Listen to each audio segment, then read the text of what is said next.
সালাম আলাইকুম। পাকিস্তানের খুবই অন্যতম মিত্র হচ্ছে মার্কিন যুক্তরাষ্ট্র।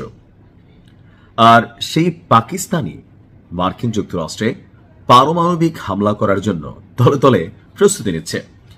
এক মার্কিন তদন্ত প্রতিবেদনকে কেন্দ্র করে এই মুহূর্তে চাঞ্চল্যকর অবস্থান তৈরি হয়েছে পাকিস্তান এবং মার্কিন যুক্তরাষ্ট্রের সম্পর্কের মধ্যে।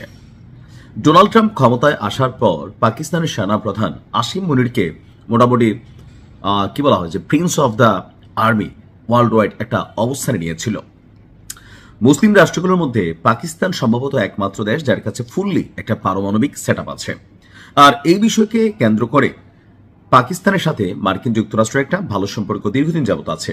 আপনারা জানেন যে আফগানিস্তান, ইরাক সহ বিভিন্ন যুদ্ধে পাকিস্তানে যে মার্কিন যুক্তরাষ্ট্রের বিমান ঘাঁটি ছিল সেগুলো ব্যবহার করেছিল মার্কিনীরা।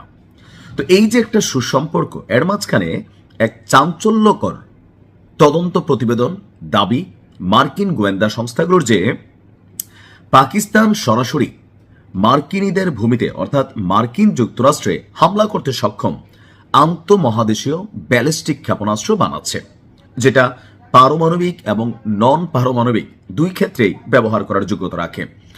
2026 সালে বার্ষিক হুমকি মূল্যায়ন পেশ করার সময় মার্কিন গোয়েন্দা সংস্থার প্রধান তুলসী গ্যাবার্ড বলছে, রাশিয়া, চীন, উত্তর কোরিয়া, ইরান এবং পাকিস্তান বর্তমানে যুক্তরাষ্ট্রের জন্য সবচেয়ে বড় পারমাণবিক হুমকি।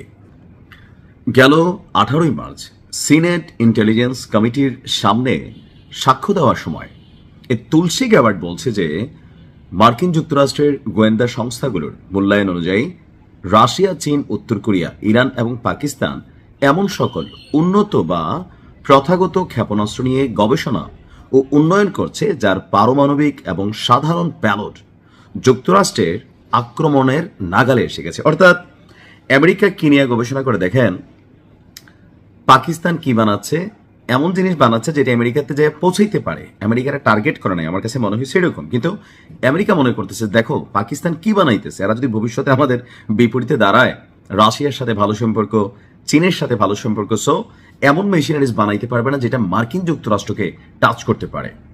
উত্তর কোরিয়া অলরেডি বানাই ফেলছে, রাশিয়া বানাই ফেলছে, চীন বানাই ফেলছে, ইরান অন দ্য প্রসেসে ছিল, যার কারণে ইরানকে টেকনিক্যালি তারা কিন্তু ধরেছে।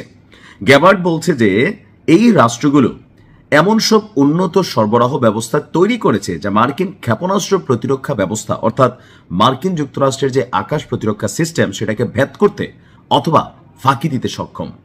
ইতিমধ্যে উত্তর কোরিয়ার আইসিবিএম মার্কিন মাটিতে পৌঁছাতে পারে এবং তারা তাদের পারমাণবিক ভান্ডার আরও বাড়াচ্ছে।